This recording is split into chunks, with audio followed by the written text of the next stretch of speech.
Hello everyone, स्वागत आप सभी का स्टडीग्राम एजुकेशनल चैनल पे।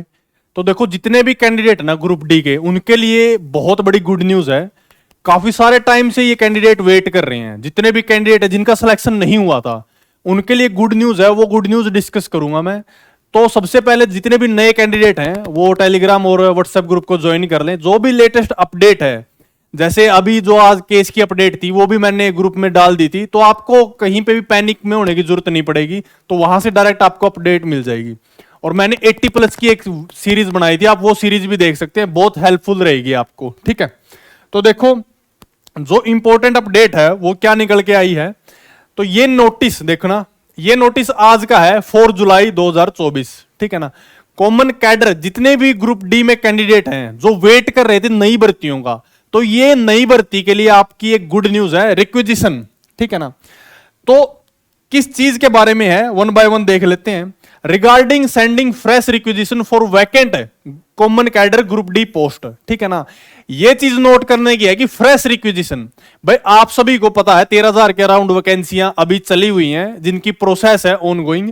लेकिन इसमें क्या गया, excluding covered under previously floated advertisement, भाई जो चली हुई है ना उसको एक्सक्लूड करके नई भर्तियां। तो जितने भी कैंडिडेट पूछ रहे थे कि भाई नई भर्तियां कब आएंगी कब आएंगी, तो नई भर्तियां आ चुकी हैं और इसका कोई एग्जाम नहीं होगा। ठीक है ना। बिना एग्जाम के आपका सिलेक्शन होगा। कैसे? क्योंकि एग्जाम आप ऑलरेडी दे चुके हैं। तो जितने भी कैंडिडेट बचे हुए हैं जो जिनके कम मार्क्स थे, सभी का सिलेक्शन इसमें होने वाला है। तो इसमें क्या कहा गया है वो चीज देख लेते हैं। To invite your kind attention toward letter number, ठीक है, inform consider matter regarding common cadre D vacant post ongoing recruitment. ठीक है ना। जो सीईटी के थ्रू होनी है, सीईटी पॉलिसी पे, तो उसमें जो अमेंडमेंट हुई है टाइम से टाइम, ये पॉलिसी के बारे में बताया गया है।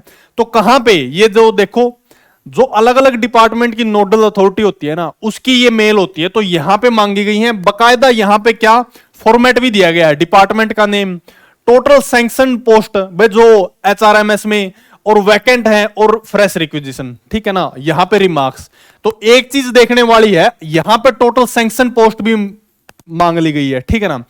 सैंक्शन का मतलब ये होता है, एचआरएमएस पोर्टल है जो जहां पे जितने भी सरकारी कर्मचारी हैं उनकी डिटेल रहती है, वहां पे मांग लिया सैंक्शन पोस्ट। भाई यहां पे कितनी पोस्टें सैंक्शन हैं, ठीक है ना, कितनी पोस्टें सैंक्शन है। तो एक चीज और इंपॉर्टेंट ये है कि देखो, गवर्नमेंट है ना पोस्ट क्रिएट भी कर सकती है। भाई कोई भी सरकार है नई पोस्टें क्रिएट कर सकती है। एक तो होता है सैंक्शन पोस्ट, किसी भी डिपार्टमेंट में मान लेते हैं भाई 150 पोस्ट हैं, उनमें से 50 भरी हुई हैं और 100 वैकेंट हैं। ठीक है। लेकिन 150 के बाद भी गवर्नमेंट क्या कर सकती है, उसमें नई ऐड कर सकती है। ये इसलिए मांगा गया कि भाई सैंक्शन कितनी है और वैकेंट कितनी है और फ्रेश कितनी की रिक्विजिशन है, क्योंकि जो जितनी टोटल है ना उसमें से हर बार क्या है कि जितनी वैकेंट है उनकी रिक्विजिशन नहीं की जाती है। लेकिन अब की बार वो डिटेल भी मांग ली है हर डिपार्टमेंट से कि भाई कितनी सैंक्शनड स्ट्रेंथ है वहां पे। तो ये बहुत बड़ी अपडेट है, क्योंकि इसी सैंक्शन स्ट्रेंथ के अकॉर्डिंग नई नंबर ऑफ वैकेंसियां निकलने वाली हैं।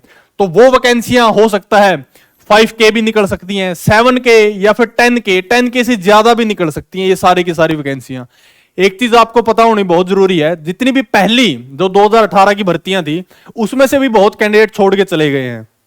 यानी जितने ये 13,000 के अराउंड अभी भर्ती होंगे ये तो उसी में एब्जॉर्ब हो जाएंगे। तो नई रिक्रूटमेंट है उसकी वजह ये है। ठीक है ना। तो ये जो सैंक्शन स्ट्रेंथ है, ये मान के चलो कि जो 2018 वाले बच्चे वो जो गए हैं छोड़ के प्लस न्यू कैंडिडेट, उनके बाद आपको ये चीजें देखने को मिलेंगी और नंबर ऑफ जो वैकेंसी आएंगी वो बहुत ज्यादा आएंगी। तो जितने भी कैंडिडेट है ना जिनका सिलेक्शन नहीं हुआ था, उनको मायूस होने की जरूरत नहीं है। उनके लिए नई भर्तियां जल्दी आने वाली हैं और जितने जितने कम थे आपके मार्क्स, सभी का सिलेक्शन होने वाला है। ठीक है ना। बहुत कम कट ऑफ आएगी और कट ऑफ की वीडियो मैं अलग से डिस्कस करूंगा। नंबर ऑफ डिपेंड करेगा भाई कितनी वैकेंट पोस्टें हैं। ठीक है ना। और वो इन डिटेल में डिस्कस करूंगा। एक क्वेश्चन कैंडिडेट बार बार पूछते हैं कि भाई वेटिंग लिस्ट, इसीलिए मैंने आपको बताया था कि भाई वेटिंग लिस्ट में टाइम लगेगा। उसकी वजह यह है कि अभी तो ये प्रोसेस ही चल रही है ना भाई, 2,500 बच्चे वो बाकी हैं, प्लस कुछ बच्चे ऐसे हैं जिन्होंने ज्वाइन नहीं किया 3,000 के अराउंड, प्लस ये वैकेंसियां ऐड होंगी। मान लेते हैं भाई अगर 10,000 हो जाती हैं तो ये टोटल कितनी हो गई, 15,000 के अराउंड पोस्टें हो गई। तो अभी वेटिंग कहां से लग जाएगी, पहले तो ये क्लियर होंगी ना, उसके बाद वेटिंग लगेगी। तो जितने भी कैंडिडेट वेटिंग का वेट कर रहे थे, आपका सिलेक्शन इसी में हो जाएगा, वेटिंग तक पहुंचने की आपको जरूरत नहीं है, ठीक है ना। तो ये एक मेजर अपडेट थी, जितने कैंडिडेट पूछ रहे थे। इसी अपडेट के अकॉर्डिंग आपको सी ग्रुप की भी देखने को मिलेंगी नए सीईटी के थ्रू, ठीक है। तो ये बहुत बड़ी अपडेट थी। तो जितने भी कैंडिडेट नए हैं वो चैनल को सब्सक्राइब करें और हमसे टेलीग्राम और व्हाट्सएप पे जुड़ सकते हैं, ठीक है ना। तो इस वीडियो में यही, ऐसे ही पढ़ते रहिए और आगे बढ़ते रहिए। This is all in this video, thank you.